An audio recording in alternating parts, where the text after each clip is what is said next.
You know what else worries me What? is just Trump and his tweeting. Did you see that one over the weekend where he's standing there with the world and he's got his hands up and it says the world will soon understand nothing can stop what is coming. Did you see that image? I missed that one. I missed that one. My goodness, what is Right. that all about? It's like that's the guy in charge of my nukes, you know. Like it doesn't make me feel a lot better, but the only thing that I could say is that I want to find his original post on Truth Social, and this was a day after he posted. I saw it all over Twitter, and then I'm like, I want to go to the original one and see it. I had to scroll for like 5 minutes just to go back one day on his post. That's This how guy many, is just nonstop. Just like there's just like yeah. there was like 100 posts since that one. I was like, it's only been 20 hours since you did this, man. Like, what's going on? So I don't know if that makes me feel better. So it's just like, I'm thinking maybe it's a numbers game. You tweet 1 million times. One of them's going to be crazy apocalyptic messaging and I shouldn't worry about it. But I don't like that. You know, I've talked about my fear of him just kind of thinking that he does have some divine purpose and his divine purpose is to do whatever Israel tells him to do. That's my fear. Yeah, well, I mean, there is a reason to be worried, and what can I say? He'd also, on the other side, I think he has a sound instinct against, larger wars and U.S. involvement in larger wars. He got involved, obviously, in the 12-day war, and there was an attack on the facilities, but you saw, what happened. There was that strike, and then they pretty quickly shut things down, even let the Iranians retaliate. It's just like, that's, again, similar to the Soleimani assassination during his first term. I think that's the way he preferred to do. But the thing is, he's just playing a very dangerous game. He was lucky in a way that he got out of there. It's like you go out on a minefield and you get back out of it. And you say, wow, look, all those people that were telling me not to get involved, look, it worked out. He said, but eventually you keep on going out on a minefield. You play these games, a mine's going to blow up. Like maybe the next time the U.S. gets involved, the Iranians actually do shut down the Strait of Hormuz. And then we're all screwed. Yeah, So, he's the last person I want behind, in these types of crisis situations, because I think he's comfortable with making decisions that you should not be comfortable making. Like let's drop a bomb on these people, let's do nukes, let's invade Venezuela, let's do something, let's take Greenland. Right. So I mean, once he's in that situation, when a real war's going, it's like I don't know how we can survive with this type of leadership. Where he seems to be just too easily manipulated. It's just, you tell him how great he is, how awesome he is, and he's like, all right, who do you want me to bomb again? Thanks for telling me that. It's just, that's not, Yeah. he's, Yeah. you don't want to be very vulnerable to praise if you're just surrounded by sycophants. It's like, Yeah, well, that's the danger, especially with the case of Israel. I think there are some other some voices of at least semi-rationality around him when it comes to Ukraine. But that's just not the case when it comes to Israel. He's surrounded by sycophants and crazies. And, that's the bad news. You're right. Again, I do think he has he really truly does want to avoid any sort of long-term involvement in a war. But he may not be able to do that if he gets involved. Sometimes, just like I'm talking about the logic of war, you think that so often you hear this, we'll just get it, this war is going to last 2 weeks. I think like the Civil War in the U.S. began that way. That was the thought on both sides. And of course, it went on for 4 years. And the same thing happened with the First World War in Europe. Everyone thought it was going to be over quickly. So, quite often we see this. You go into a war thinking it's going to be quick and easy, and then you find you just can't get out of it, and it expands, and it just becomes bloodier than you ever imagined.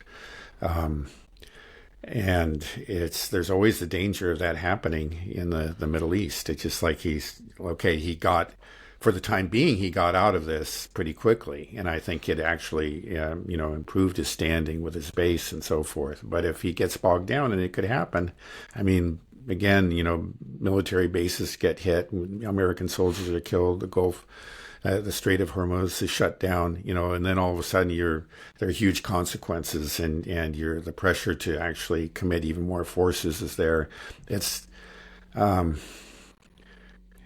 It's a very, very dangerous game. Again, he might get lucky in the future and manage to keep it short. The U.S. role anyway, limited, but he might not. He's shown a willingness to go where other leaders didn't go. Like in his first term, the recognition of Jerusalem and of the Golan Heights. Those were kind of red lines that previous administrations were afraid to cross, and he crossed them. And now you notice the subsequent administration, Democratic, they accepted it. This is sort of a ratchet effect. But then the attack on Iran, previous administrations, the Biden administration was, I think, clearly considering it, but they again and again made the decision, no, we don't want to do this. This is just too dangerous, and they kept out of it. But he went there, right? That's the thing. Now, he did get out of it, but the thing is, every time you do that, it's like walking out on the minefield. There's just no guarantee that you won't step on a mine, and then you're stuck. Right. Well, it's also, like you said, the ratchet effect. It's like, I bombed him once, and I got a great victory. Poll numbers went up. This was great. Yeah. I can do it. It's like, I did it once, I could do it again type of thing. Yeah, and there was Alexander Mercouris had a program out a couple days ago where he was talking about, the increased likelihood of an attack on Iran from either Israel or Israel and the United States. And I didn't get to finish the episode because whenever I listen to Alexander Mercouris, it's usually before I go to bed, and I get like 10 minutes in and he puts me to sleep. So I'm always kind of like half like, what was the dream about that? But I think it was about the IAEA who was saying that they were kicked out for a good reason. We talked about this before, how the IAEA was in many ways looks like complicit in this attack that gave the green light to Israel to do this. Strong suspicion and evidence that they actually were funneling information about Iran's nuclear scientists to Israel for assassination to kill them along with their families. So obviously, Iran is not very happy with the IAEA and is kicking them out, and then that they might use this as a pretext. Oh, well, now you're not subject to inspection, so we have to attack you. What are your thoughts on that?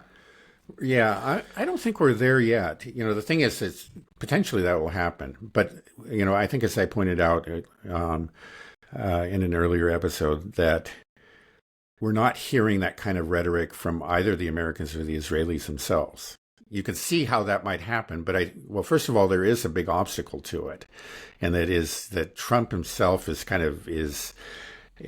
tying his reputation to the success of his attack on the nuclear facilities with the B-2 bombers. And again, he obliterated them, right? That's what he's claiming. And so there's no need to go back. He fired the DIA head, who said that they weren't obliterated. But that just shows that he does not want to revisit that. And so he's going to be fighting it. We're not hearing any, warnings about about a nuclear program in Iran from the Americans. And we're not hearing from the Israelis either. And there may be a good reason that we're not hearing it from the Israelis. The Israelis may want to do it, but they ran out, or very nearly ran out, of air defense interceptors. And they're going to have to build up those stocks again, and it may take a long time. So I think there's some, you never know. Again, like who knows what's going on behind the scene? Like none of us could have foreseen Operation Rising Lion, as this that the Israelis carried out, and that was the beginning of this war. So they may have some other trick up their sleeve. Who knows? But just looking at what we do know about, in the absence of rhetoric, I see some really major obstacles to this war taking place soon. I may be proven wrong tomorrow, but I think it's going to be several months at least before it kicks up again. And I would think that it would be preceded, just like the last war, by a lot of rhetoric and a lot of, alarm bells ringing and claims that they were, just 2 weeks away from a bomb and all that kind of stuff that we were getting, right? We're not getting any of that. I'm not hearing it anyway. Maybe I'm missing something, but it seems like there's no effort to actually prepare the ground, prepare public opinion for a war.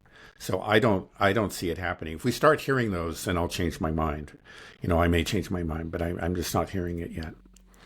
Didn't Netanyahu have like a court date the day after the start of Operation Rising Lion? Something like this. So do we know when his next court date is? I mean, this could be really, I know it sounds silly, but, his political survival, it seems to be a big motivating factor on starting different conflicts for him. Yeah. I recall like that court date, it was put off, and then it was put off for a significant period of time. It may be sometime this month or next month, if I can't remember the exact date. But he's been done pretty well at kind of always coming up with an excuse, and I remember the last article that I read on it. There hasn't been anything recently, so I don't think the court date is at all imminent. There would be stories in Haaretz about it. I haven't seen any, but I remember reading a very pessimistic opinion piece in Haaretz a couple months ago, and he's saying that it's just like it looks like they're just not, they can't get him. They're having he's just too wily. It just looks like that he's figured out defenses and ways of keeping out of the court's clutches. The way he does it is starting a conflict, right? That's part of it. That's just part of it. I think it's also pressures on the Supreme Court itself that he's really gone tooth and nail after the kind of what he calls the deep state. It's just like the kind of the old, let's say, Ashkenazi establishment, sort of liberal establishment within Israel, in the security services, the Supreme Court, their equivalent of the Justice Department, and is having some success, and just sort of like molding all of the institutions to become more faithful to him. I guess in some ways it does mirror what Trump is doing. But anyway, I guess what I'm saying is we can't count on that. That's there. It's possible. It may be that it will become an imminent threat to him again. If that happens, I think we really do need to worry about war, because that is a way out for him. But it appears not to be an imminent threat at this point.